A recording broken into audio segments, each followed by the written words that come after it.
Izaskun Andonegui es enfermera paliativista, en eso coincidimos. Hizo su máster en el ICO en Barcelona. También tiene un máster en psicoterapia integrativa relacional con el IPIR. Es la creadora e impulsora de Videgin, una asociación que atiende y acompaña en el duelo, en pérdidas, en traumas, muy reconocida en el país, en Euskadi. Es instructora en el cultivo de la compasión, en el entrenamiento en el cultivo de la compasión. Y es muchas otras cosas que podréis ver en Google. Lo que no vais a poder ver en Google es lo que os voy a decir ahora de su calidad humana y profesional. Porque es una persona en la que yo me miro, a la que admiro y que es mi referente. Porque tiene el don de la presencia, de esa presencia plena, estoy aquí y ahora para ti. Como decía Thich Nhat Hanh, estar presente para el otro, eso es amor. Y tiene el don y el arte de la escucha y un manejo delicioso de los silencios. Y tiene el don y el arte de la acogida, de una acogida sin juicio, de hacerte sentir como en casa. Seguro que tiene más artes, seguro que tiene más dones. Yo ahora no puedo extenderme en ello, pero estos tres los valoro enormemente porque creo que son los que posibilitan un acompañamiento compasivo y de calidad.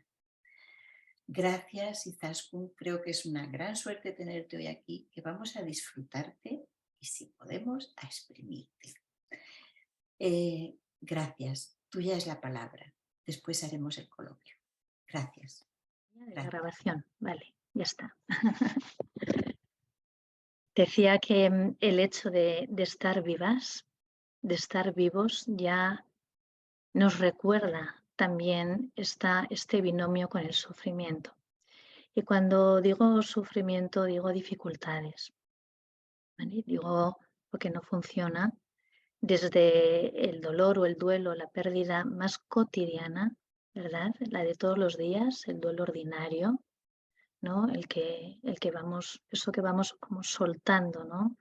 A veces proyectos, a veces, salud incluso, vamos creciendo, ¿no? En el aspecto vital, cambios en la vida, lo más ordinario hasta las grandes pérdidas, ¿no?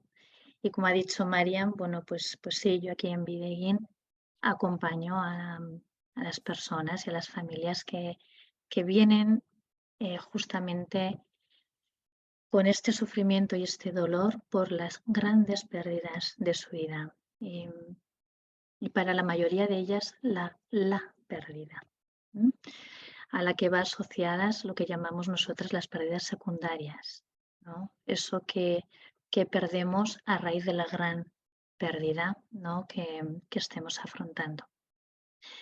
Y esto nos humaniza enormemente, reconocernos ahí, en que otras personas también, tal como yo, saben del sufrimiento. Quizá no lo mismo exactamente lo que estés viviendo, pero reconocernos en esto hace que abramos el foco y no nos quedemos de una manera autocentrada en mi dolor. Ahora bien, es humano protegerse cuando duele tanto, ¿verdad? O sea, lo digo porque puede haber personas ahora mismo en esta sala y quizá también las personas que después vayáis a escuchar este compartir que hoy tenemos aquí en diferido, que estéis atravesando por un duelo importante en vuestras vidas. Y aunque es verdad que lo más sabio es justamente abrirnos al sufrimiento cuando está ahí, porque el no hacerlo muchas veces complica más el proceso, qué importante es protegerse, como digo, cuando duele tanto, porque, ¿verdad? Ante un sufrimiento muy grande, abrir las compuertas de par en par puede ser muy amenazador, ¿no? Puede ser demasiado, ¿no?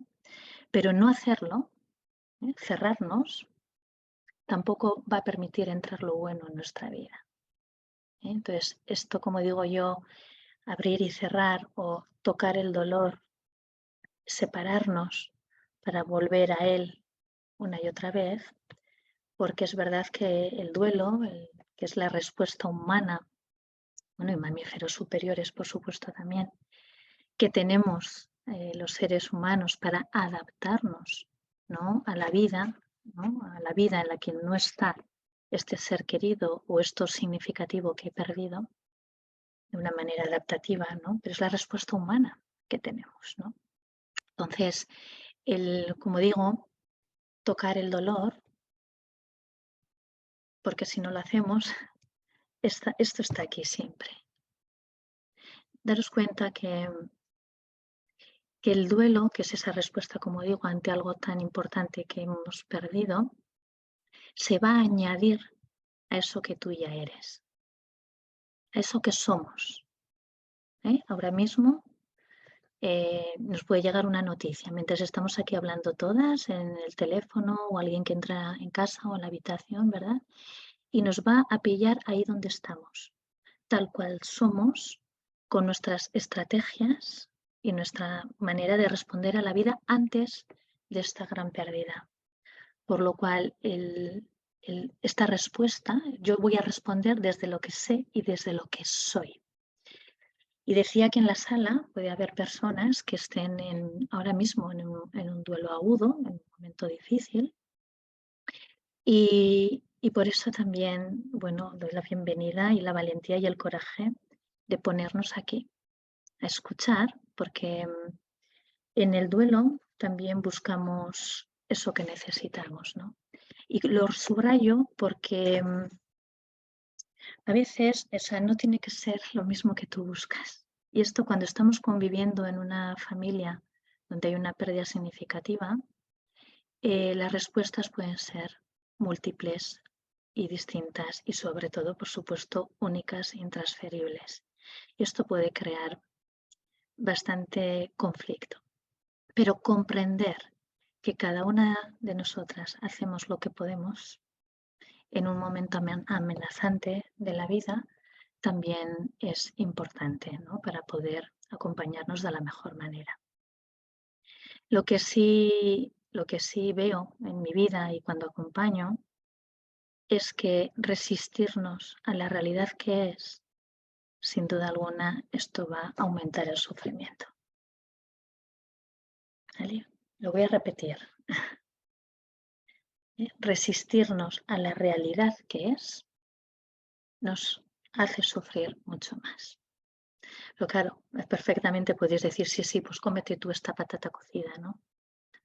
Claro, o sea, lo que es la intención de ponernos ahí, pues es enormemente sabia, porque ya lo vemos, ya lo sabemos, que cuanto más nos resistimos, más se complica. Pero vuelvo a insistir que nosotros no hablamos de negaciones, hablamos de protecciones.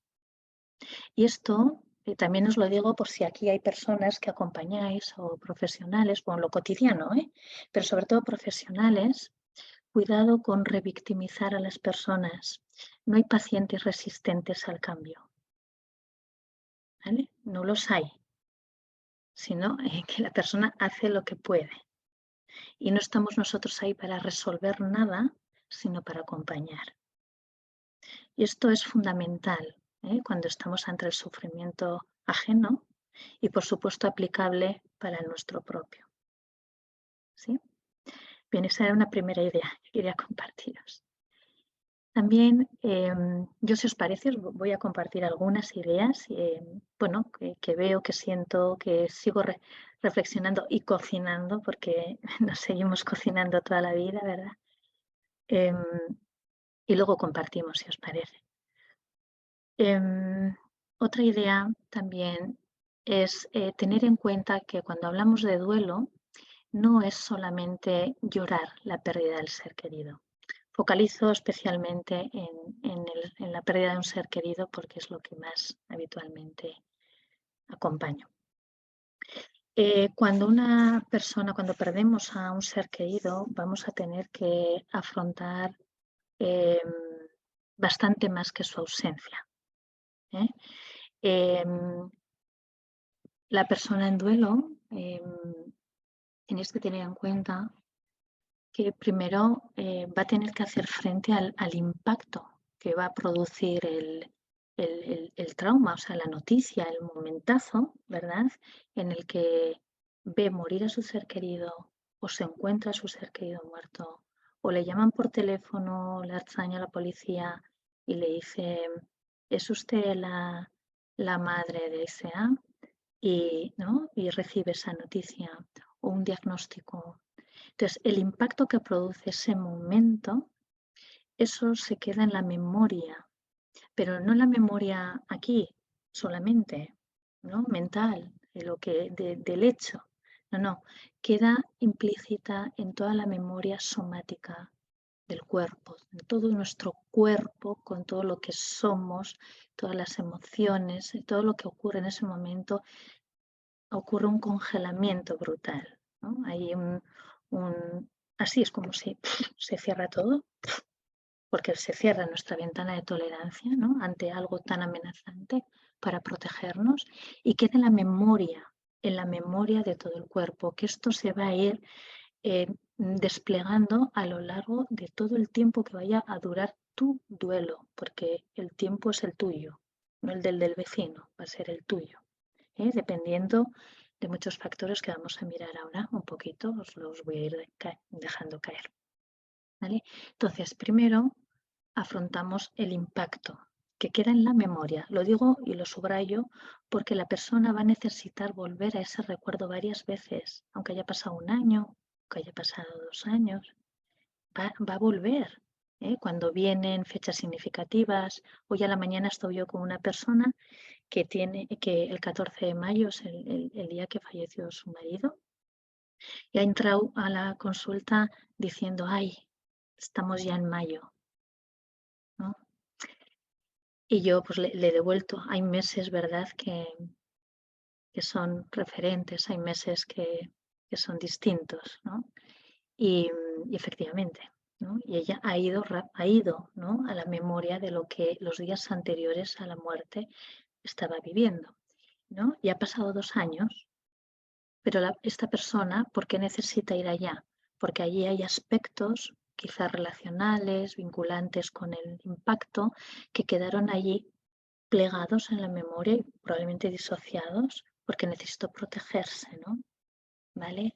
Y ella me hablaba de la relación que tuvo allá con el médico y también la dificultad que tuvo de despedirse de su ser querido. ¿Vale? Eso son lo que llamamos nosotros tareas de duelo que necesitan ser recordados, ponerles voz, compartidas en la presencia de un otro que me ayude a regularme y que me sostenga, ¿verdad?, sin prisa y que vuelva a aguantarte la batallita. Lo digo con mucho cariño y entre comillas, porque hay personas que sienten que no lo pueden contar porque ya ha pasado un tiempo, ¿vale? Entonces, la persona va a necesitar elaborar estos aspectos que quedaron allá y que a veces son recurrentes y aparecen, ¿vale? Luego también, además de esto, la persona, todos nosotros, y esto lo seguro que, bueno, claro que lo experimentamos, ¿no?, cuando tenemos una pérdida, vamos a poner en marcha mecanismos que llamamos nosotros de afrontamiento. Son los mecanismos que te van a ayudar a tirar para adelante. Y muchas veces, por eso digo que muchas veces hablamos de negación, es que no lo quieres ver, no quieres hablar de ello, no quieres venir a esta comida, no quieres ir con esta cuadrilla, ¿por qué no empiezas a viajar con todo lo que te gusta viajar, etcétera, ¿no? Entonces, nos protegemos porque es demasiado desafiante o amenazador. Entonces, la persona sabe a lo que se puede exponer y a lo que no.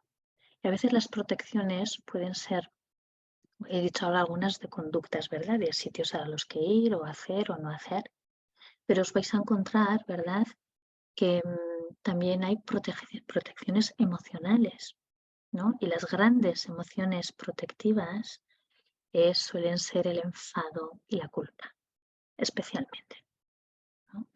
Y aquí es cuando empezamos muchas veces en el proceso a hacernos estas preguntas de los porqués, ¿no? ¿Por qué? ¿Por qué a mí? ¿Por qué ahora? ¿Por qué a él? ¿Por qué a ella? ¿No?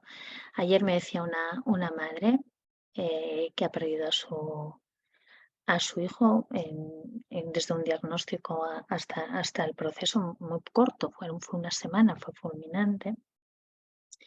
Y me decía cómo en el pueblo había ahora la fiesta de la sidra. Y entonces ella estaba allí tomando el café con su marido, que se había atrevido a sentarse a tomarse un café en la plaza del pueblo. Y pasó el hijo, el hijo, el amigo del hijo de la cuadrilla, ¿no? Pasó por delante diciendo que acababan de estar allí en las chozas, que acababan de estar allí pues con lo de la sidra, y la mujer pues rompió a llorar en la mitad de la plaza, ¿no? Y decidió irse a casa porque allí esto no podía con esto, ¿no? Y ella a mí me contaba, ¿no? Y me decía, es que yo miraba allí y allí estaba todo el mundo menos mi hijo, ¿no? Y solo faltaba mi hijo, y solo faltaba mi hijo, ¿no? Entonces, claro, esta persona solo ve su dolor en este momento y que solo falta su hijo, ¿sí? Y las preguntas a continuación eran, ¿por qué? ¿Por qué si estaba ¿no? en todo su esplendor? ¿Por qué no nos dijeron que estaba tan avanzada la enfermedad? ¿Por qué vino un médico y de repente nos dijo que estaba en paliativos y nos dijeron, pero no nos habían dicho nada? Pues no, a nosotros no nos habían dicho nada, estábamos haciendo planes para salir del hospital, y empezó con temas asociados al impacto, ¿lo veis? Con los porqués, y volvió al impacto. Bueno, con esto quiero decir que no solamente es llorar al ser querido, sino elaborar esto que ha ocurrido, que queda cada vez más silenciado. El duelo cada vez es más íntimo.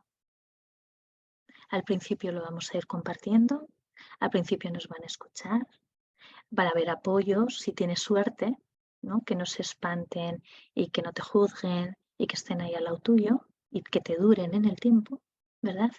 Pero cuando pasa 2 años, 3 años, el duelo es muy íntimo, se vuelve íntimo. Igualmente la persona en duelo va a tener también que hacer frente a la relación perdida, porque perdemos también ese vínculo. Y aquí, claro, aquí hay un momento en el proceso en el que la persona ya no, o sea, no es tan importante como ha sucedido la muerte, sino que la persona está en un estado de tristeza, es como que la emoción principal es la tristeza, ya no hay tanta rabia, ya no hay tanto enfado y tanta culpa, lo que hay es una tristeza profunda, y lo que aparece es un echar de menos muy grande, ¿vale? Y ahí aparecen unas tareas que llamamos nosotros de relación, que tiene que ver con asuntos pendientes, lo que quedó por hacer o por decirnos, no se despidió. Un chico el otro día también me decía, su mujer también ha sido por enfermedad, a la que yo he acompañado hasta el final, y él se lamentaba de que ella no le dio la oportunidad a él de despedirse como él hubiera necesitado, porque ella optó por un pacto de silencio, ¿eh? Normalmente el pacto de silencio suele ser la familia, pero en este caso era ella la que no quería, ¿no? No quería hablar de ello, y además ella no quería ser informada, ¿eh?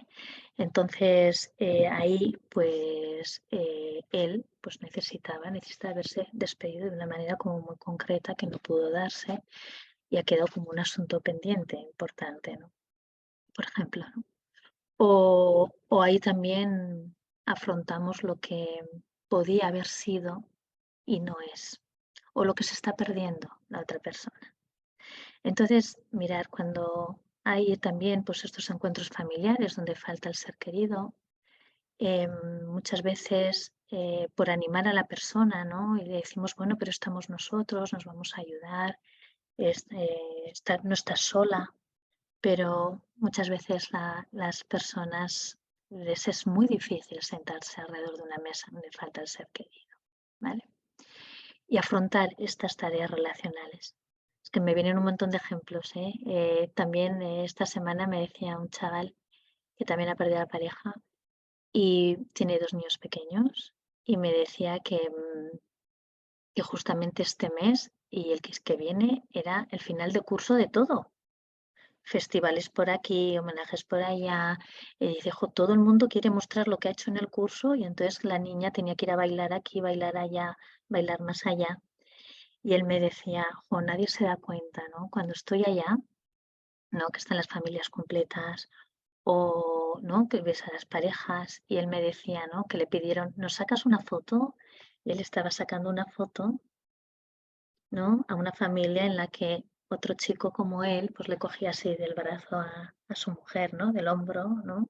Y detalles, ¿no? O como hoy también me ha dicho otra mujer, empezó a llover y yo no quise abrir el paraguas, porque abrir el paraguas, claro, yo echaba de menos el agarrarle, ¿no? Del brazo, ¿no? Y prefirió no abrir el paraguas, ¿no? Que sentir ella que abrió el paraguas sin poder sostener, ¿no? Su ser querido. Mirar cuántos detalles. Yo lo digo porque cuando estamos ante un dolor así, hay muchos detalles que vivimos en silencio, que no los contamos y tampoco los percibimos en la vida de los demás y lo damos por hecho. ¿Vale?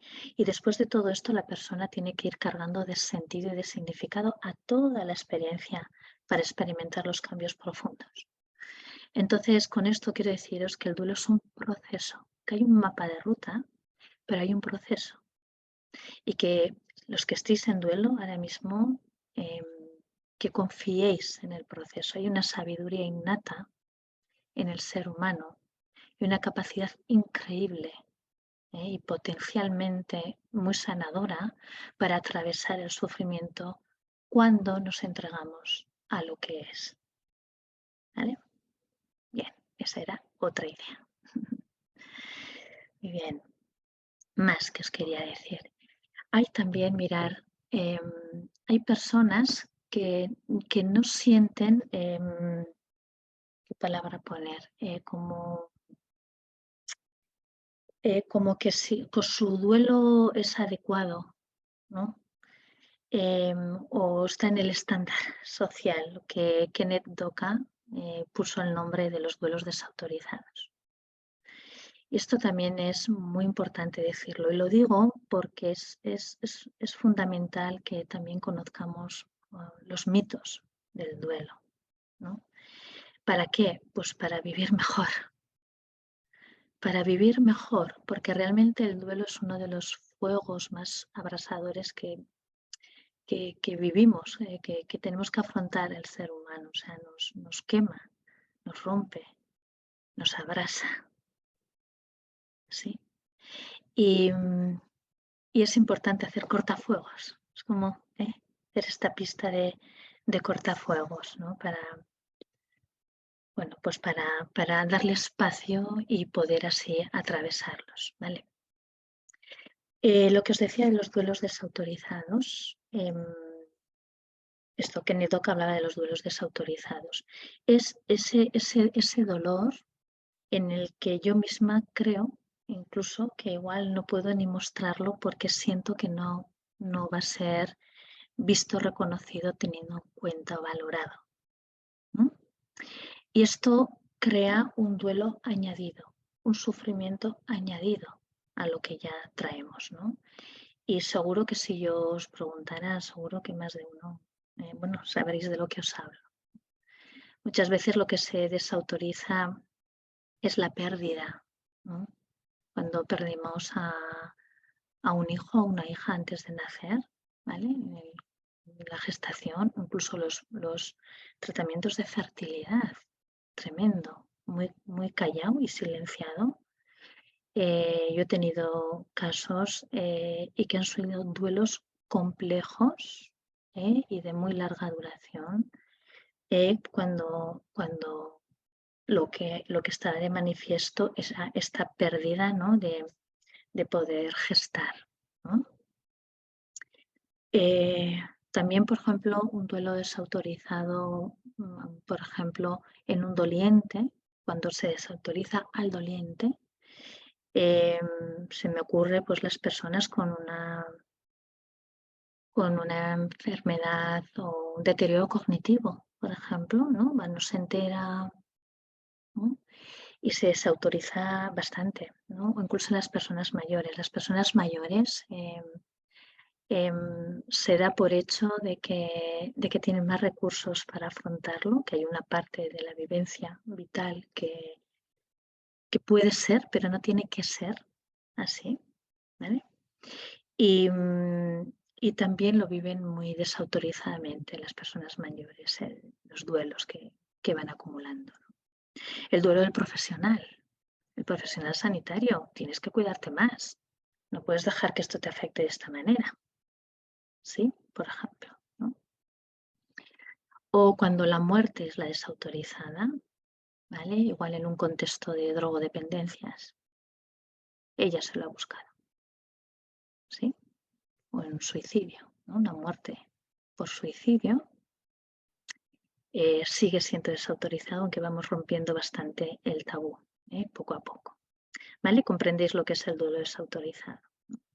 Pero lo que yo suelo ver, eso a nivel social, pero lo que yo voy encontrando también cuando los acompañamientos es que nosotras también, a veces con nuestro alto sentido de autoexigencia y autocrítico, podemos llegar a desautorizar nuestra propia vivencia, exigiéndonos más de lo que podemos dar, posicionándonos en un tipo de afrontamiento en el que realmente me hago daño en vez de estar de mi parte, ¿no?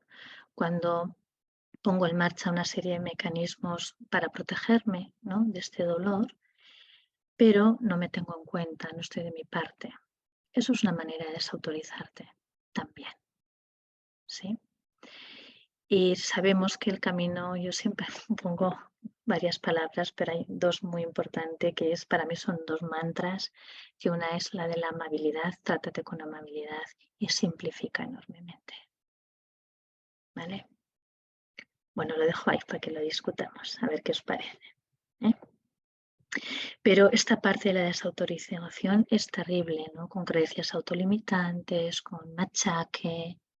Cuando hay muchas personas que cuando pongo delante, comparto con ellas la palabra amabilidad, entro por la amabilidad, porque entrar por la compasión directamente a las personas primero se quedan así como, ay, ¿no? Yo sé que en este foro estamos bastante familiarizadas con lo que es la compasión y lo que no es la compasión, que sabemos muy bien que es ese coraje, esa sensibilidad a la apertura, al estar presente al sufrimiento con ese anhelo de querer hacer algo, ¿no? Para aliviar o incluso prevenirlo, ¿no? Lo sabemos muy bien. Lo digo por si hay gente que luego lo escucha para que quede como claro, ¿verdad? Y entonces yo a las personas empiezo a hablar hablándoles de la amabilidad. Sabemos que es un elemento de la autocompasión, pero entramos por ahí, ¿no? Y muchas personas, ¿sabéis? Lloran cuando les pongo la palabra, ¿no? De la amabilidad, ¿no? ¿Cómo sería decirte esto amablemente? Y lloran.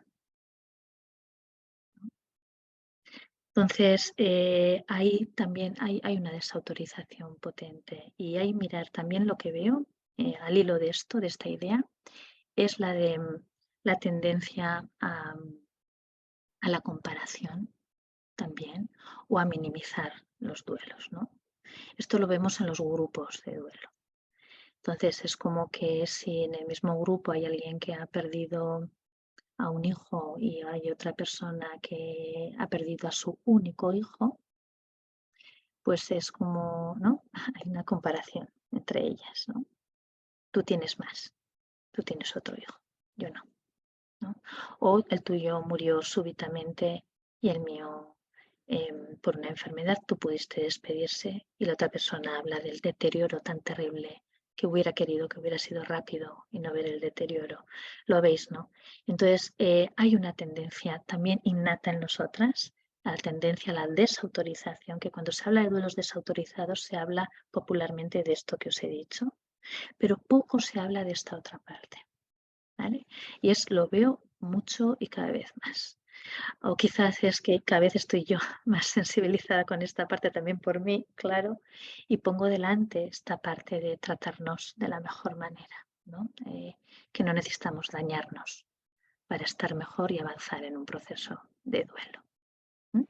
Y mi experiencia es que hay cambios significativos muy potentes en las personas, porque empieza a cultivarse una mente desde ahí para también empezar a conectar, ¿no? Desde la emoción y la corporeidad, desde ese prisma. Y hay cambios sustanciales. Muy bien. ¿Qué más? ¿Alguna otra idea quería deciros? Y no me acuerdo ahora. Ah, sí, sí. La expresión de la vulnerabilidad. Expresar la vulnerabilidad es un grado, o sea, es algo que es uno de los cortafuegos, realmente. Y aquí chocamos todavía con patrones de género. Patrones de género. Hoy he venido una pareja a la mañana. En este caso, sí, era él el que tenía un poco las resistencias, pero a veces suelen ser ellas. O sea, esto es indiferentemente, ¿no? Pero una resistencia, una protección, y tenía que ver con la vergüenza de mostrar. Y además lo ha podido reconocer, es lo cual ha sido un logro reconocerlo, ¿no? Pero la vergüenza de mostrar la vulnerabilidad, ¿no? Cuando sabemos que justamente es la petición de ayuda. Estoy aquí, no estoy bien, estoy mal. Y mostrar la vulnerabilidad. Y esto también es lo que humaniza y esto es lo que hace que digamos que es el primer paso para empezar a elaborar un duelo. Mostrar esta vulnerabilidad. Es una manera de cuidarnos enormemente. Sí. Y otra idea más, cuando se complica un duelo, ¿vale? Pues quizá estas horas de lo que yo ya he compartido seguro que lo podéis responder. Pero siempre es esta resistencia, con mucho cariño y mucha amabilidad lo digo, a lo que es, por un lado, ¿vale? Y desde luego eso en lo que refiere a mí, a lo que yo puedo hacer en mi proceso, ¿no? Pero hay circunstancias que no tienen que ver conmigo y que hacen que el duelo se complique. Desde luego una es la circunstancia, cuando es súbita, violentada, inesperada, múltiple, ¿vale? Esto hace que el duelo se complique desde el factor de la circunstancia. Un palito más. Yo solo, cuando digo complicación, yo pongo un palito más o como un poco más de peso. No significa que no se resuelva.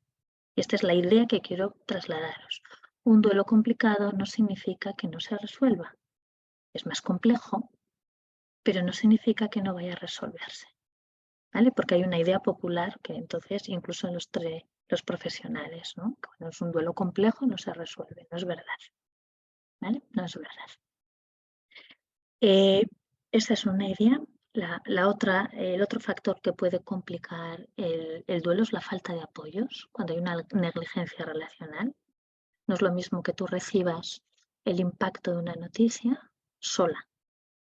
Te encuentras a tu ser querido, ¿no? El otro día me decía una chica, ¿no? Que ha muerto por suicidio su hermano y fue ella la que se encontró a su hermano, ¿no? Al entrar en la habitación, sola. No es lo mismo el impacto que ha recibido esta chica sola que si estaría con otra persona, ¿no? A la que puede abrazar, puede, no sé, zarandear, puede sostenerle ya a ella el grito, lo que fuera, el llanto. No es lo mismo, este anclaje que nos regula. Entonces, la falta de apoyos en el impacto durante y posterior es un factor de riesgo para que se complique, ¿vale? Y por supuesto, si hay antecedentes también intrapsíquicos que tienen que ver con duelos no resueltos, acumulados, cuando hay un antecedente de enfermedad mental que no está en control, vamos a decir, ¿no? Lo puede complicar más. Y luego hay otros factores que hacen que mirar una experiencia difícil se pueda volver traumática. Y tiene que ver con la sensación de la persona que queda, ¿verdad?, del doliente, de que su ser querido ha sufrido, ¿no? De que esto podía haberse evitado, ¿vale? Que se haya podido evitar y que mi ser querido ha sufrido. Esto lo hemos visto mucho en la pandemia, muchísimo, ¿vale? Entonces son factores que de una situación difícil se puede ver complicada por un trauma justamente por eso. Y eso no tiene que ver conmigo, sino con factores externos. Entonces luego es aquí lo que yo, cómo resuelvo yo, cómo me pongo yo ante este sufrimiento, ¿vale? Bien, bueno, igual estoy acaparando mucho. Igual es momento de compartir y, bueno, deciros por terminar un poquito que realmente el duelo nos va a desafiar siempre el control, igual que la muerte, ¿no? Yo hay a personas que les digo, ¿cómo puedes controlar cuando estás pariendo? Cuando estás pariendo, ¿puedes cerrar las piernas y apretar para arriba? No. En una muerte tampoco. Y en un duelo tampoco. Entonces, al sufrimiento es verdad que es importante que le demos paso para que se vaya. Entrar para que se vaya. Dar espacio para que entre y salga, no para quedarnos ahí. ¿Vale? Por eso nos desafía el control, porque no va con la mente, va con todo el ser y nos vuelve vulnerables. ¿Vale? Y ahí, pues, darle espacio al dolor es una opción sabia. Bueno, pues ahora me toca escucharos. Gracias, Marian. Bueno, podríamos hablar también de cómo cuidarnos y tal, o lo que necesitéis, pero quizá ahora sería bueno así que me podáis exprimir, ¿no? Y así igual responder a lo que hay en la sala vivo, ¿no? Lo que está ahí, si os parece bien, ¿eh? Si no puedo seguir, como me digáis. Bueno, muchísimas gracias, Izaskun. Yo creo que ya has dejado bastantes temas ahí como para que le demos a la cabeza, ¿no? A la mente y hacernos preguntas y cuestionarnos y comentar. Es todo muy, muy interesante lo que estás diciendo, porque además nos damos cuenta, ¿no? En las charlas que ya hemos ido escuchando anteriormente y ahora contigo, cómo cuánto tenemos que aprender en relación al tema de la muerte, del morir y del duelo. Y entonces, bueno, pues somos como bastante analfabetos todavía, ¿no? Como sociedad. Y todo lo que se diga es poco para aprender a afrontar estos temas, no solo como cuando te toca a ti, ¿no? Perder seres queridos, cuando le toca a uno mismo, sino cuando son seres queridos de personas que estimamos, ¿no? Para acompañarles también. O sea, que, bueno, yo ya os propongo que, como decía Mariana al principio, es que oigo un eco, no sé si... Sí, se te oye de repente como un eco, no sé. Sí. Podéis escribir las preguntas en el chat o levantar una manita, que ya sabéis que ahí abajo en la pantalla tenemos un símbolo que pone reacciones y ahí hay una manita que si la levantáis pues ya damos el espacio para que habléis. Así que cuando queráis, ánimo, aprovechemos este espacio tan interesante con Izaskun. Tenemos una manita ya, dos manitas. Creo que la primera ha sido Isabel. Isabel. Isabel. Gracias. Buenas tardes a todas. Gracias Izaskun por un momento tan bonito. Me he emocionado y estoy emocionada, que me ha llegado mucho. Gracias. Mira, yo dos preguntas, una más práctica y otra quizás pues, un poco para entender las cosas que nos pueden pasar en los duelos. Cuando te refieres dar paso al sufrimiento para que se vaya, es el no resistirse, es la aceptación, ¿cómo se hace? Hay que hablar de ello cuando podamos, no si nos queremos proteger. ¿Qué es prioritaria? Esta protección, el hablarlo en un entorno, porque todos tenemos duelos, ¿no? ¿Verdad? De alguna forma u otra. Yo siempre decía, bueno, yo es que necesito compartirlo cuando tengo el interlocutor y el momento adecuado, no hablar de ello, ¿no? Pero, ¿cómo sería lo ideal para dar paso? Y la otra cuestión es cuando estamos en un momento de negación o de protección muy fuerte, ¿no? Que hay que respetar, y me alivia cuando lo comentas. Podemos no, yo sé que he entrado, pero la pregunta es, ¿puede haber un periodo de olvido de este evento tan traumático? Dígase, como tú has dicho, pues abortos, interrupciones, puede haber un periodo de olvido. Este periodo de olvido es frecuente. ¿Cómo hay que tratarlo cuando se viene el recuerdo? Y puede haber periodos de olvido largos del evento tan traumático. Gracias, Isabel. Muy interesante todo lo que dices. Bueno, primero recogiendo tu emoción, ¿no? Que ya está tocando algo vivo, ¿no? Y esto ya es muy importante. Mirar, esto que dices de la no resistencia, de cómo dar paso a esto, ¿no? Que es lo prioritario, ¿no? Cuando nos protegemos, pues evidentemente la protección.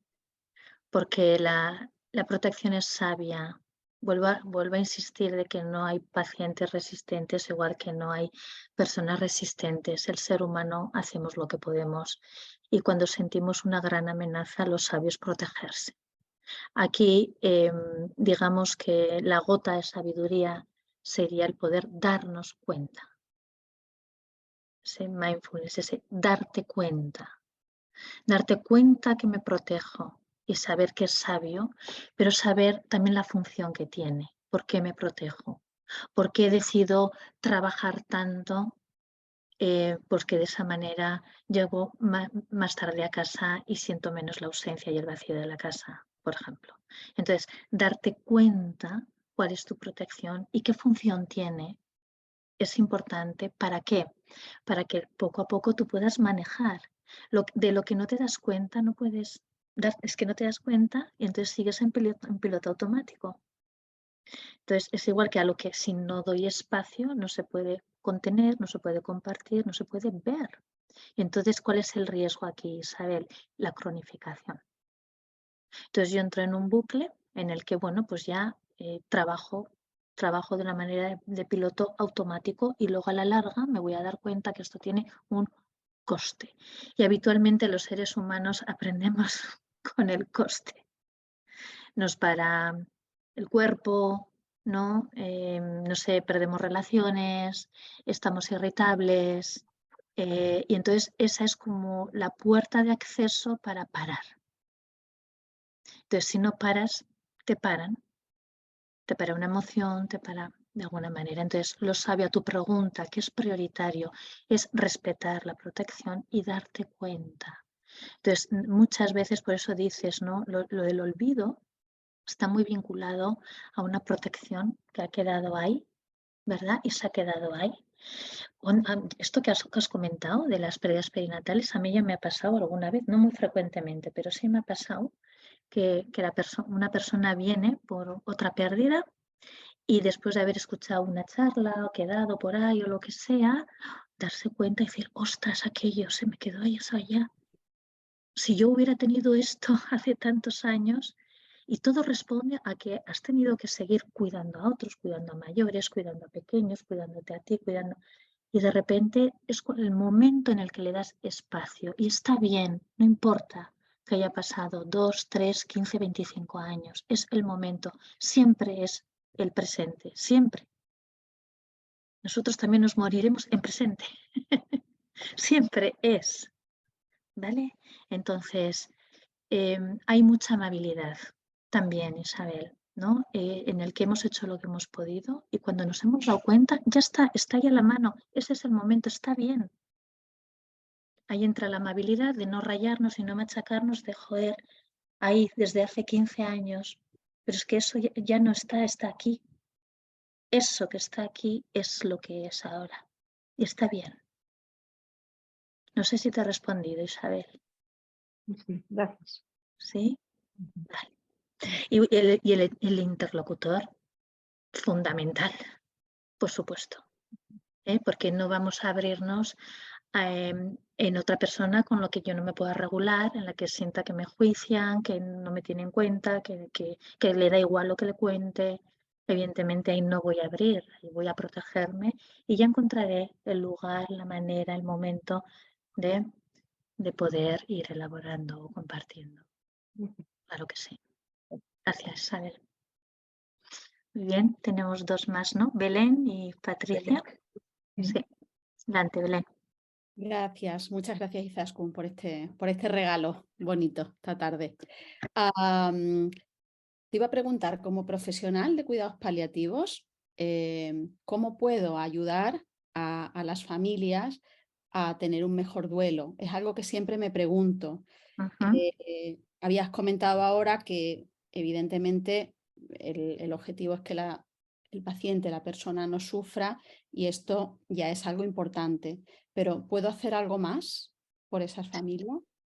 ¿Qué es lo que te preocupa de ellas? Bueno, intento, claro, intento cuidar como todos los detalles y valorar, claro, esto es desde mi perspectiva, qué es lo que en el futuro puedan volver a recordar como algo negativo, ¿no? Según el cuidado que he tenido del paciente. Hay situaciones, pues puede ser un mito con la morfina, que, por ejemplo, alguna otra cuestión, ¿no? O efectivamente pues, pensar que haya sufrido, situaciones que ellos, pues, que sé que les preocupan, entonces trato de incidir mucho en eso, ¿no? Y bueno, y siempre pienso eso, en qué va a ser después y que siempre imagino que en sus vidas van a recordar muchas veces esos momentos y quizás esas conversaciones y determinadas frases, determinadas situaciones, ¿no? Sin duda, Belén. Bueno, primero, la manera de que el proceso de duelo se complique menos. Tú no vas a evitar que se pueda complicar o no, pero sí puedes evitar añadir a su historia, ¿vale?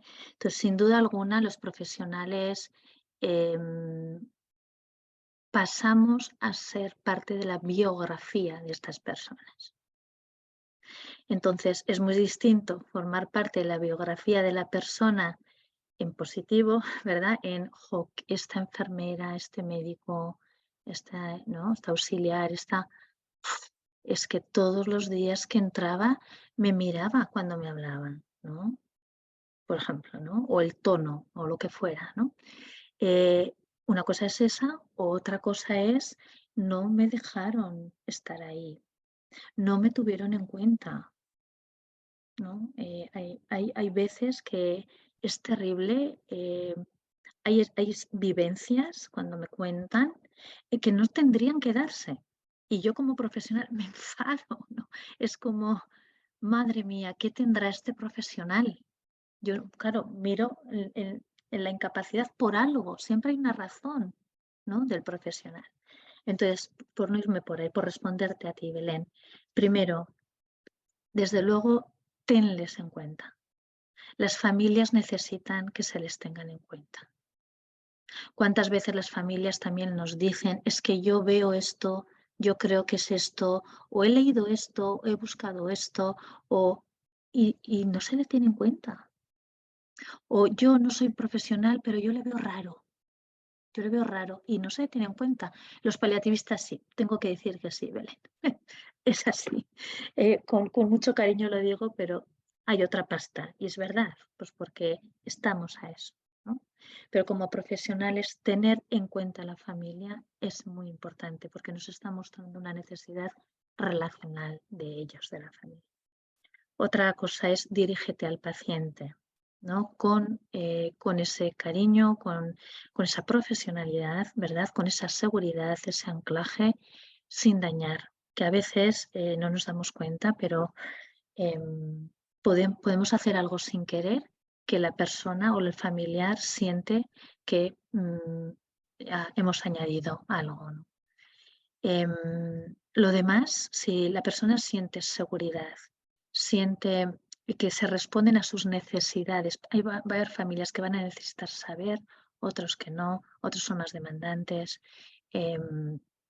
Ser sostenidos, no tenemos que resolver, presencia, disponibilidad y el no abandono, que sientan que no hay abandono, que saben que estáis ahí.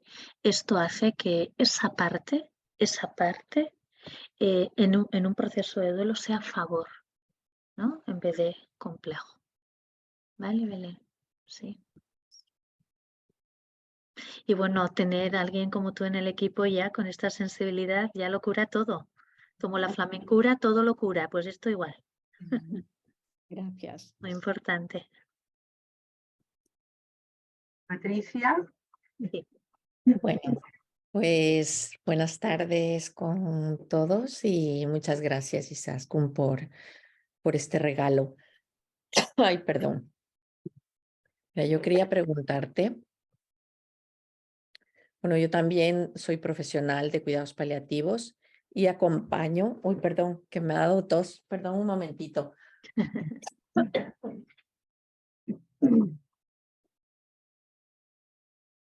Perdón. Acompaño a pacientes y familias en estos procesos, ¿no? De final de vida. Pero yo quería preguntarte, ¿cómo puede ayudar a una persona, tú como terapeuta, ¿no? A una persona que ha tenido una pérdida física por un accidente de tráfico y que continúa en la rumiación del proceso desde el inicio, día por día, con fotos, con fechas, con... Entonces, no sé ¿qué tarea le pones tú como terapeuta, no? Claro, está viviendo un duelo tremendo, una pérdida importante de su capacidad, ¿no? Y se pregunta, pues, ¿por qué a mí? ¿Por qué yo? ¿Por qué si yo no me lo busqué? Bueno, todas estas cosas, ¿no? Pero no sé cómo se puede romper este proceso de rumiación de día tras día, la rememoración, y ya ha pasado pues un año. ¿Te parece poco un año? No, pero no me parece poco que va cuando has perdido algo de tu capacidad, ¿no? Pero me parece que de alguna manera hay que romper ese proceso de rumiación de día tras día, de rememorar cada minuto con fotos, con cualquier persona. O sea, y yo le escucho siempre y no me importa las veces que quiera contar, pero me parece, es que no sé cómo lo tratarías tú, no sé cómo más ayudarlo, además de escuchar y acompañar Sí, sí, y consolar y abrazar. sí. Gracias, Patricia. Acompañar en la rumiación, en la protección en general, es para las personas que estamos acompañando el momento más difícil. Eso de entrada. Y en mi experiencia es el proceso en tiempos, vamos a decir, que más dura y que más nos desafía para los profesionales que estamos ahí, porque agota. Agota estar escuchando a una persona diciendo una y otra vez lo mismo. Tenemos que recordar que la rumiación es un afrontamiento cognitivo de protección y de adaptación. Cuando nos situamos desde ahí, viéndolo como un afrontamiento, podemos comprender. Eso es lo primero, ¿vale? Si la persona sigue en ese estado, ahí hay algo que está sin ser respondido, tenido en cuenta. Las personas cuando están en bucle, ¿vale? En bucle, claro, pero a ver, cuando una cosa es cuando, por ejemplo, yo estaba en hospitalización domiciliaria, en paliativos, tenemos un tiempo de intervención, pero no haces una terapia con ellos, ¿no? Otra cosa es que seas la psicóloga del equipo y que estés como más tiempo, ¿no? Si hacemos intervención, pero no una intervención como hago yo, por ejemplo, que puedo trabajar más en profundidad esto. Primero, Patricia, y es muy importante, has dicho, ¿qué tarea le pones? Ahí tienes el puntito. No ponemos tarea, la tarea se la pone ella. No ponemos tarea. Vale, eso primero. La segunda, el esfuerzo mental y emocional que te lleva para querer romper a ella esto. ¿Vale? Has utilizado la palabra romper, ¿cómo lo rompes? Me lo apuntaba aquí, ¿cómo lo romper y qué tarea? Has puesto las dos, ¿vale? Y sacarle de ahí. Entonces, ¿cómo lo hacemos? Desde luego escuchando y cuando la persona, yo cuando está muy, muy, muy anclada en la mente, yo le llevo al cuerpo. Le digo, para un momento, ¿dónde sientes esa rabia o ese enfado cuando te estás preguntando por qué así, ¿no? De repente es como entran al cuerpo, paras por un instante la mente, ¿vale? Aquí tendríamos que hacer un taller de cómo intervención, hoy no es el día, pero lo que yo quiero decir, en lo cotidiano, ¿qué podemos hacer? Desde luego lo que estás haciendo, porque date cuenta, has dicho, yo le escucho, pues igual es que te pasa a ti, porque cuando tú llegas es a ti a la que te lo cuenta. Y como eres la que lo escuchas, pues vomita esta parte. Igual por ahí no lo está diciendo a nadie más que en el silencio de su mente. Y es con un otro que le escucha, que no la enjuicia, que no tiene prisa, que está ahí, que la siente, que la abraza, que la sintoniza con ella, que eres tú, que ella está soltando. Las preguntas del por qué y el si yo hubiera ido, si le hubiera llevado a otro médico, los y si y los porqués, son preguntas para ser compartidas y no respondidas.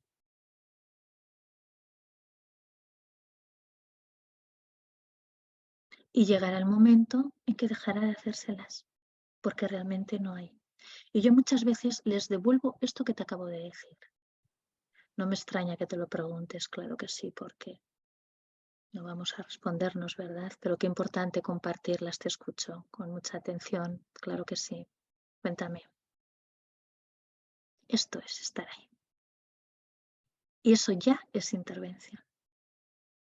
¿Vale? Y luego, claro, hay casos, bueno, si es una persona con una tendencia obsesiva, ¿vale? Que igual hay otro tipo de trastornos, bueno, pues igual esto ya habría que mirarlo de otra manera. Pero en una población no clínica es totalmente normal y natural. Y encima, si me están escuchando, pues mi enfado ahí va, porque tengo un otro que me está sosteniendo mi frustración. ¿Sí? Y es que es muy humano hacérnoslo. ¿Cómo no te lo vas a hacer si has perdido a un ser querido así en accidente, por favor, ¿no? De la noche a la mañana. ¿Sí, Patricia? ¿Te llevas algo? Sí, muchas Vale. gracias. Ya me A ti. llevo la tarea yo. Vale, perfecto. Qué buena. Gracias. A ti. María Teresa, sí.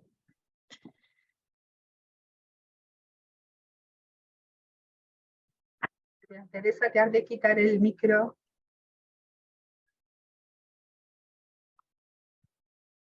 Gracias, Izaskun. Mira, en el caso de una persona que con un duelo largo, ¿no? No es precisamente que se le esté acompañando por una persona, sino es dentro de un grupo, que hable de la persona que ha fallecido como todavía presente, ¿no? Que está con nosotros, ¿no? Y sigue estando con nosotros. ¿Cómo lo ves tú? ¿Qué opinas de este manejo?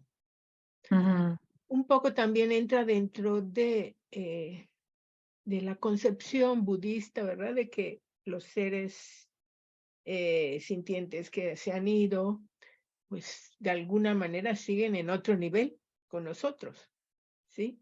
Un poco dentro de esta concepción, Ujú. ¿sí? ¿Cómo lo ves tú? Aunque la otra persona no sea practicante del budismo, ¿no?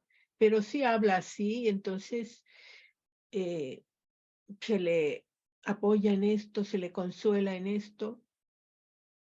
Bien, sí, muy interesante, María Teresa, esto.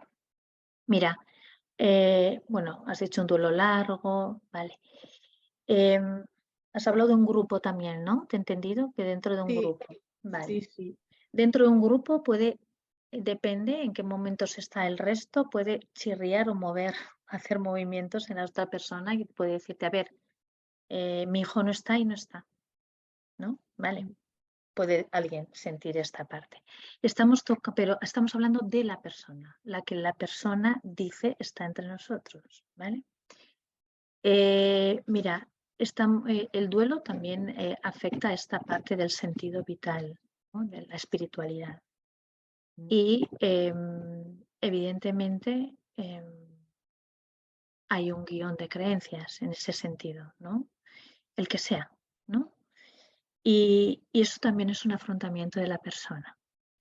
A nosotros a esto le llamamos depende. Claro, solamente con esa frase que me dices no podría contestarte así, ¿no? Como, mira, esto es, está sublimando. Que es lo que llamamos nosotros una sublimación. Una sublimación es como darle este sentido de que Dios lo ha querido así o ahora siguen en otro plano y siguen en otro nivel. Entonces yo desde esa creencia sublimo esto y estando desde esta creencia, desde este paraguas, yo evito conectar con la ausencia, con mi dolor o con una parte de humana, ¿no? De echar de menos y de añoranza y de dejarme enrabiar o sentir o llorar, porque yo sublimo en el que están en otro nivel, están dentro de nosotros o Dios lo ha querido así. ¿Me comprendes? Sublimar sería quedarme en esto solo, sin dar paso a esto que he dicho yo de abrir, de dar espacio a la emoción que sea, ¿no? Suavizando todas las partes, pero darle espacio. Entonces esto podía ser una sublimación, María Teresa, si la persona lo dice de una manera como muy cognitiva, de aquí para arriba, como digo yo, ¿vale? ¿Vale? Pero si lo dice con todo su cuerpo, ¿no? Con una serenidad y una apertura, incluso con una emoción, no está sublimando, es real, ¿no? Y esto puede ser perfectamente un recurso interno que le ayude a llevar su proceso personal. Pero si la persona lo está diciendo de una manera, desde aquí, el otro día en el grupo, en uno de los grupos, una persona dijo de una manera muy cerebral, y además se lo dijo a otra persona, pero primero lo dijo a él, y dijo, Dios aprieta pero no ahoga. Entonces a ti te aprieta pero no ahoga. Y la otra saltó en chispas. Dijo, oye, a ti te apretará y a ti no te ahogará, pero a mí me ahoga. ¿Me entendés? Entonces, claro, alguien lo puede decir de una manera muy cognitiva, totalmente desconectado del resto, y entonces está sublimando y es una estrategia de afrontamiento cognitiva. ¿Lo ves? ¿Vale? Entonces ahí, por ejemplo, cuando así, cuéntanos, ¿cómo es que lo sientes entre nosotros? Cuéntanos, ¿cómo es para ti esto de que está en otro nivel? Dinos, aunque el resto no lo comparta, pero el caso es que estamos acompañándole a ella. No tenemos por qué pensar todos igual, sentir todos igual, afrontarlo todo igual. Entonces, cuando a mí una persona me dice esto, pues yo para indagar esto, pues le doy paso. Lo que hemos dicho, abre, da espacio. Está entre nosotros, cuéntanos cómo es para ti, sentir a Andrés entre nosotros, cuéntanos.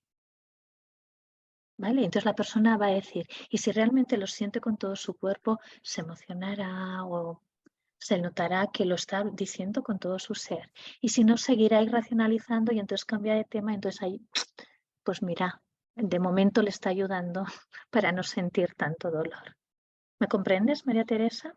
Sí, muchas ¿Vale? gracias. Y si estás en un grupo, aquí ya está la habilidad de quien está llevando el grupo de darle valor, de validar esta creencia de ella, aunque hay otras personas que no lo sientan así. Entonces, por eso es importante.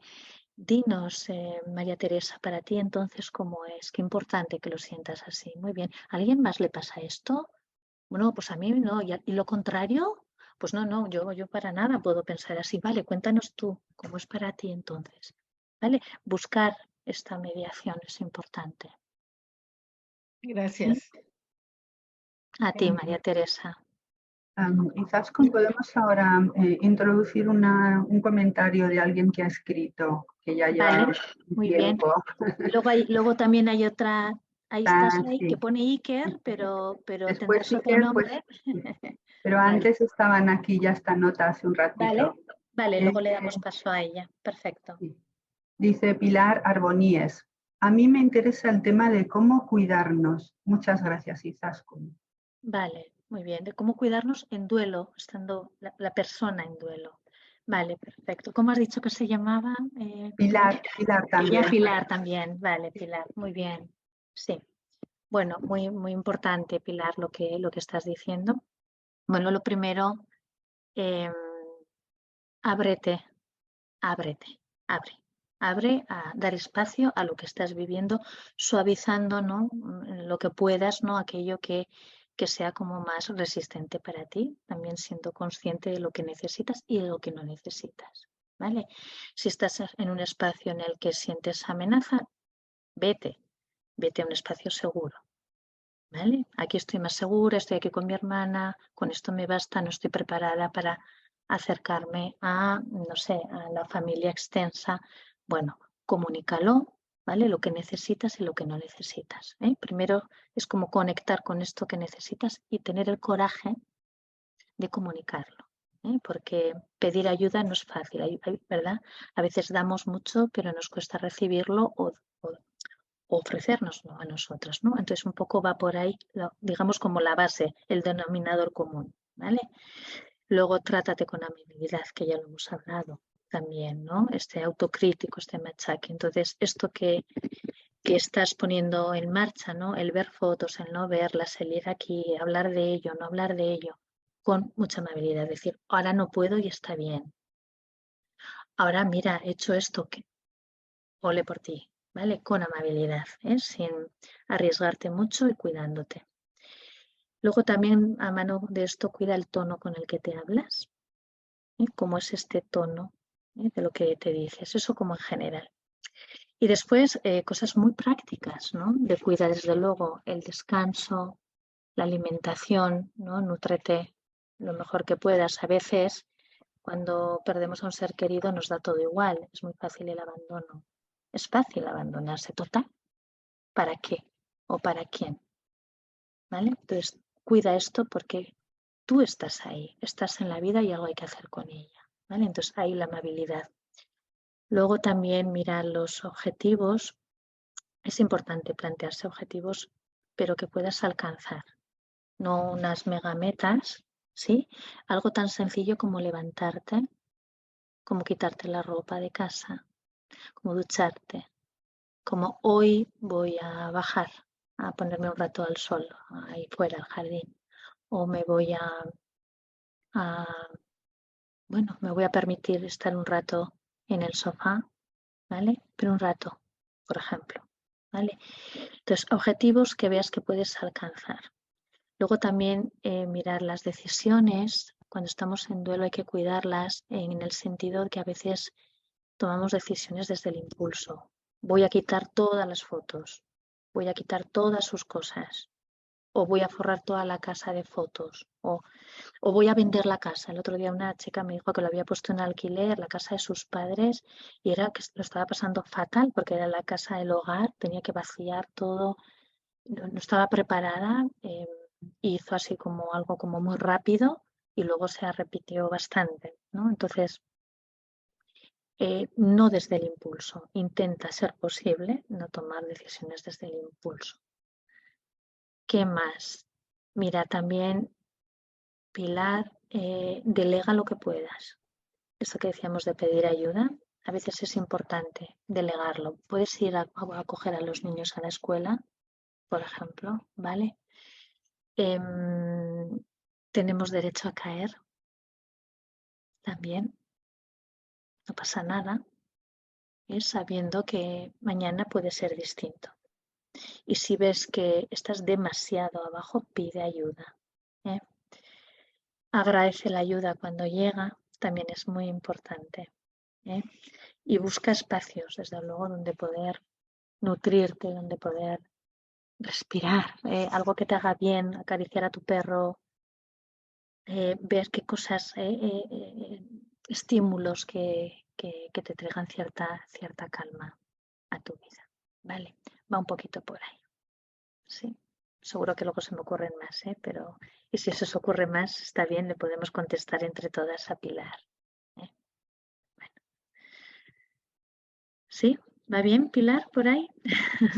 Bueno, tenemos a Iker aquí. Iker, Sí. ¿este es tu nombre o es el nombre de alguien? De alguien más, está claro que sí, ¿no? Es el nombre de mi hijo, que es el que lo suele utilizar, y es la primera vez que me conecto con algo así y he hecho como he podido. Me llamo Mari Carmen, gracias Izaskun. A ti. Quiero mandar un mensaje a Pilar, es mi cuñada, y decirle que lo está haciendo muy bien. Y perdonaré, pero la emoción sale. Yo quería hacerte una pregunta, Izaskun. Has hablado de dos palabras importantes, dos mantras que decías para ti, la amabilidad y simplificar. ¿A qué te refieres con simplificar? Sí. Gracias, Mari Carmen, por esto. Y por tu emoción también, ¿no? Gracias por eso. Simplificar, pues no es ponernos más allá de lo que podemos. A veces nos exigimos mucho. A eso me refiero, ¿no? Muchas veces digo simplifica, o sea, no te enredes en esto, ¿no? A veces es verdad que hay emociones como el enfado que están ahí como muy presentes y nos arrastran, pero a veces nosotras mismas nos enganchamos en batallas a las que ahora mismo no merece ni afrontarlas, ¿no? Porque es como demasiado, ¿no? Pues que no me hablo con mi hermano desde hace un montón de tiempo y estás intentando como resolver un montón de cosas cuando todavía pues estás que no sabes ni si ir a la derecha o a la izquierda, ¿no? Entonces, simplifica, o sea, mira lo que es importante para ti. No es un egoísmo autocentrado, es tratarnos con amabilidad, con cariño, estar de nuestra parte, con calidez, con sabiduría, también con valentía. Simplificar es no enredarnos en batallas a las que ahora no estamos preparadas. Eso es lo que me refiero. O sea, que el periodo del duelo es un poquito dejar sentir lo que no es como cuando estás en la guerra y estás en la acción y de repente se acaba y viene y hay que sentir todo lo que has pasado, es dejarte un poquito ahí, pero también es que es la medida de entre dejarte, ¿no? O hacer algo, es un poco lo que también te preguntaba Pilar, ¿no? El autocuidado, ¿dónde están los límites? Cuando decimos dejar, decimos la no resistencia, significa buscar el equilibrio, no abandonarnos tampoco, ¿vale? Por un lado. Pero es que no lo podemos hacer de otra manera. El dolor llama a la puerta. Lo puedes entretener, maquillar, yo qué sé, meterlo en el congelador, como digo yo, pero va a tocarte en la puerta. De repente sales a la calle y escuchas a alguien que dice ¡Iker! Ostras, ¿no? Y tu hijo ha fallecido, ¿no? O alguien que se le parece, o viene una fecha, o pasas por un escaparate y te quedas pegada a una ropa de montaña que dices, ay, ¿cómo le compraría yo esto y no puedo? Hay estímulos constantes, ¿no? Entonces, la experiencia llama a la puerta siempre, siempre. Entonces, lo sano es buscar el equilibrio. Hay una autora, para los que seáis profesionales, Margaret Stroh, que habla del modelo dual y que tiene que ver con esto, ¿no? Con estrategias de conectar con el dolor y desconectar de él. Esto es lo sano. Yo le llamo como un péndulo, ¿no? Va para aquí, toco el dolor, de repente, pues mira, me entra un llanto, me siento tumbarme en el sofá con la manta y estoy viendo fotos o me estoy dejando llorar o porque me viene y me lo permito. Eso es abrirse a la experiencia. Estoy conectada con la ausencia, con la añoranza, con el dolor y me separo de él. Esto es lo sano. Coger espacios de, bueno, ahora me levanto, respiro, le llamo a alguien, veo una película, no sé, me meto en la ducha, ¿vale? Toco y me separo. Vale, esto es lo sano. Cuando estamos en los extremos enfermamos. Cuando estamos muy pegadas al dolor, cuando digo abrirnos al dolor, no digo estar ahí en el llanto, venga, venga, ahí a todo, venga. Ahí cuando estamos muy pegadas al dolor, también podemos enfermar. Incluso hay patrones de victimismo que las personas piden desde ahí, ¿vale? Luego hay coletillas a todo esto que estoy diciendo, pero en rasgos generales, cuando te viene esta oleada, porque vienen punzadas, primero muy seguidas, tremendas, no hay tregua, no hay tregua. Y es como decir, ¿cuándo se me quitará esto de encima? Por favor, una tregua, quiero respirar. Luego vamos viendo que estos golpes contra el dolor cada vez son más espaciados, ¿vale? Más espaciados. Pero van a ser más espaciados si le hemos dado espacio, ¿vale? Si no se concentran todos y luego vienen como bastante de golpe. Como metáfora lo digo, ¿vale? Pero lo sano es como ir buscando este equilibrio. Hay personas en las que hay que animarles a que se despeguen de esto para respirar un poco, ¿vale? ¿Me entendéis? Pero lo importante es como atravesar el dolor para que este dolor taca, taca, taca, baje y luego pueda como caminar, ¿no? Esto, cuando hablamos de que hay un final de duelo, ¿hay un final en el duelo? ¿Lo hay o no lo hay? Esto es para siempre, ¿no? Por supuesto que la ausencia es para siempre. Aprendemos a relacionarnos con el ser querido de otra manera. Y es una relación espiritual, no puede ser de otra manera. Creas o no creas en nada, que haya otro plano, que no haya otro plano, como nos decía antes. No importa esto. Lo que sí es real es que somos seres vinculantes y lo que hemos vivido con este ser permanece siempre, siempre. Entonces yo aprendo a vincularme con este ser de otra manera que no es esta humana encarnada. No puede ser de otra manera más que estos lazos continuos de los que también hablan unos autores. De Klaas habla de los lazos de continuum bonds, que es los lazos continuos, que tiene un libro muy bueno. Y es esto, continuar con el vínculo de una manera espiritual. No puede ser de otra manera. O ponle la palabra que tú quieras. Pero cuando esto que decimos, lo siento aquí, va conmigo, estás mirando a la naturaleza y lo sientes en la naturaleza, en un acantilado, en una piedra, lo que fuera. ¿Por qué? Porque los seres humanos necesitamos seguir vinculados. Y esto va a ser para toda la vida, hasta el día que te mueras. Pero el sufrimiento que tienes ahora no tiene por qué estar así. Y eso es lo que se elabora en el duelo. ¿Vale? Eso es lo que se elabora y a eso me refiero con ir simplificando, ir soltando. Y la única manera es abrirte para que pase, para que pase. Y va pasando, pero no solo. O sea, si no, nos sentaríamos en una silla y venga, pues que pase el duelo. Me siento, el tiempo lo cura todo, es un mito. Me siento y ya se pasa. No es verdad. Podemos estar así 15 años en la amargura. ¿Vale? Entonces, es un proceso proactivo que requiere que lo aborde y lo enfrente y siga caminando. ¿Vale? Ahí, Carmen. Muchas gracias. A ti. Tenemos 2 preguntas más, ya llegando casi al final, ¿no, Marian? Sí, Vale. Izaskun. Mira, Vale. Pilar Arbonías ha escrito también dándote las gracias y diciendo que le sirven tus ideas. Vale, Eso por un lado. Y luego tenemos otra notita antes de las manos que han salido después, de Marga, vale. que dice: hola, entiendo que no es sano obligarse a hacer cosas cuando estás en duelo para sentirte mejor en el inicio del duelo. Claro que es obligarse. ¿Quién pone el baremo de la obligación? Podemos hablar de una... Qué interesante esto, ¿eh? ¿Podríamos hablar de una obligación amable? ¿No?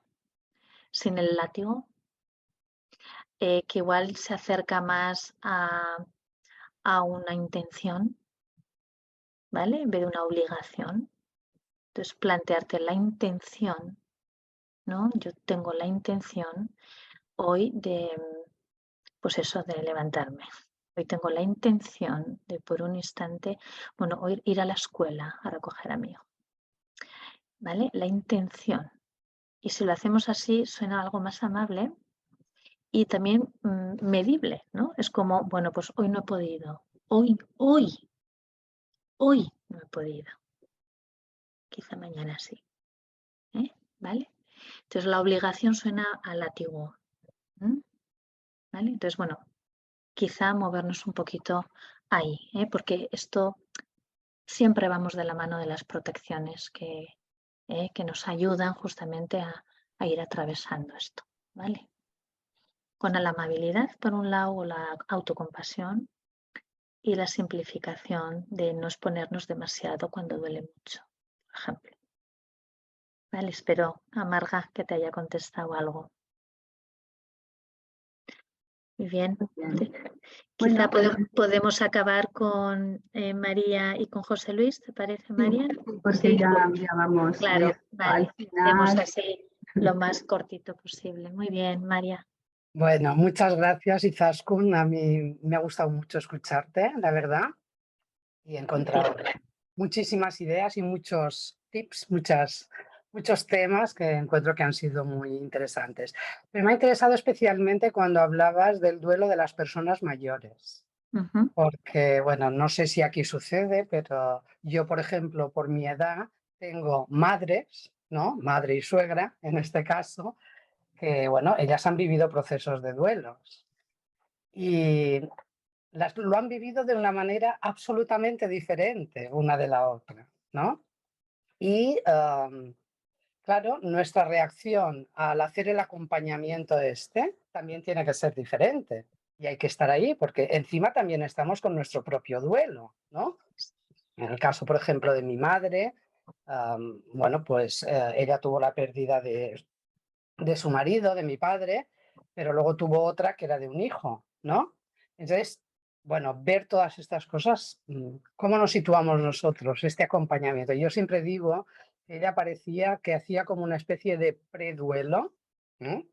Porque en el caso, por ejemplo, de mi padre fue una enfermedad larga, un Alzheimer, entonces evidentemente el deterioro fue lento y doloroso y largo, y en el caso de mi hermano fue pim pam, o sea, en 3 meses, ¿no? Y bueno, y el ver la reacción de ella, que bueno, pues la verdad es que muy sorprendente, ¿no? Muy sorprendente en el sentido de con paz, con aceptación, con, bueno, pues ahí está, lloro, ¿no? Pero eso, ¿cómo nos situamos nosotros? El acompañamiento y el elaborar nuestro propio duelo, acompañar a los mayores y elaborar el duelo. Un poco por ahí. Sí, gracias. María, pues ¿cómo nos situamos? Pues en un sándwich, ¿verdad? Estamos en un sándwich porque estás también con la preocupación de que tu madre, ¿verdad?, esté bien, ¿no? O que, claro, pero ¿qué es estar bien en duelo? Bueno, yo voy dejando preguntas ahí, ¿verdad? Hay duelos, los duelos siempre son únicos, María, siempre son únicos. Incluso la misma persona que tiene 2 pérdidas distintas va a afrontarlo probablemente sí desde un encuadre que es el suyo, pero probablemente las reacciones son distintas porque los vínculos son distintos. En las personas mayores y muy mayores siempre está la culpa del superviviente, porque soy como la siguiente en morir y se muere alguien, ¿no?, anterior a mí, ¿no? Y muchas veces no lo cuentan, es una parte desautorizada, quizá para protegerte a ti. Y luego los criterios que ella tenga, ¿no? Con paz y sí, perfectamente, porque esto va a responder a su manera de estar en el mundo antes de esto.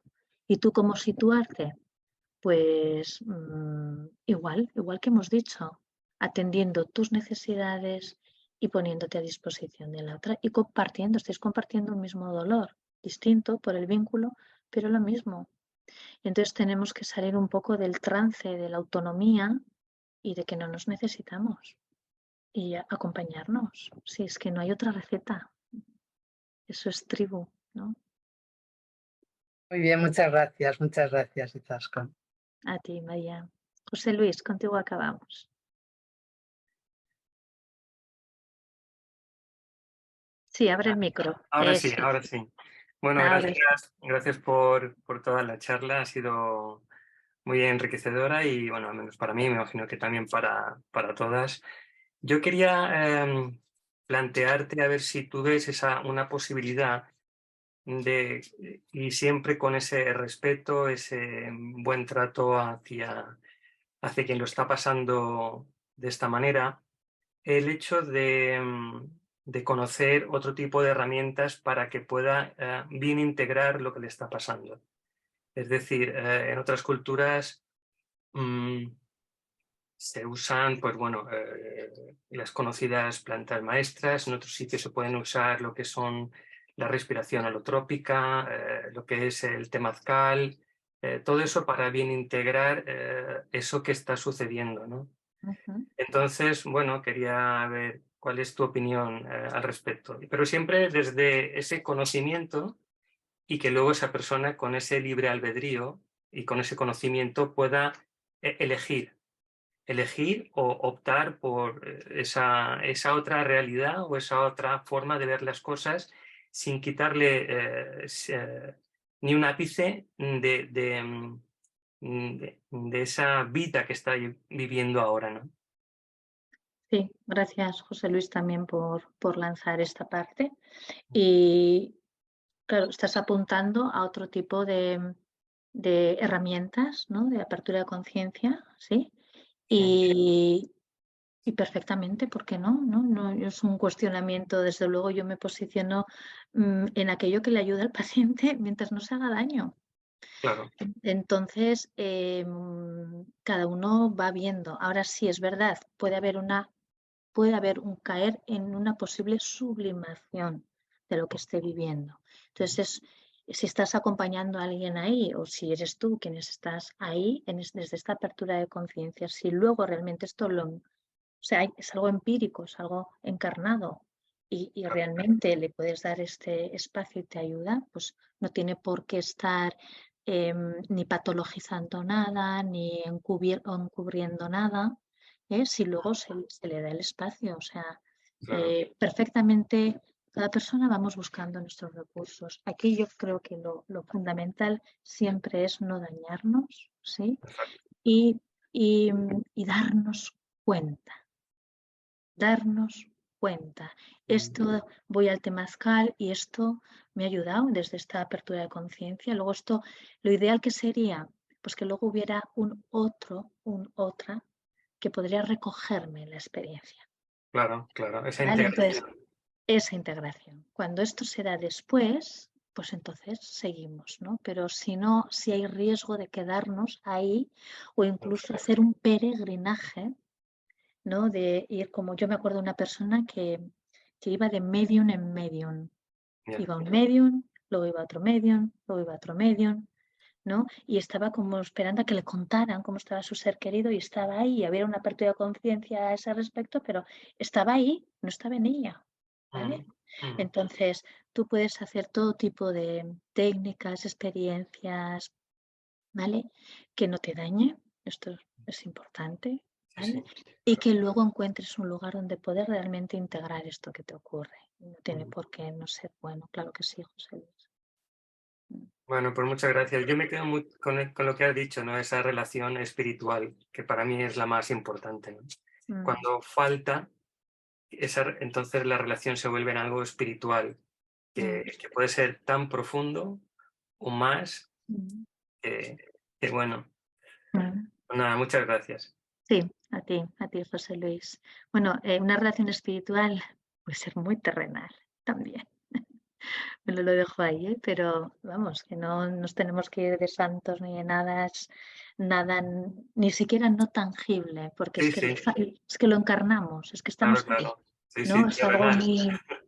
y es muy, muy espiritual el estar en la tontorra, ¿no? En una montaña y contemplar y sentir esto, ¿no? O sea, cuando hablamos de esto hablamos de este descentramiento, pero que a la vez nos unifican. Y eso lo tenemos todos, de una manera u otra, ¿no? De una manera u otra. Muy bien. Bueno, pues ahora ya llega la hora, ¿verdad?, de que tenemos que finalizar muy a nuestro pesar, porque seguro que podríamos seguir hablando. En la medida que nos vamos escuchando van surgiendo ganas de comentar más cosas, siempre pasa lo mismo, pero bueno, hay que poner fin. Así que infinitas gracias, Izaskun, de verdad, por aportarnos tanta experiencia como tienes en todo este tema que nos enriquece tanto, ¿no? Y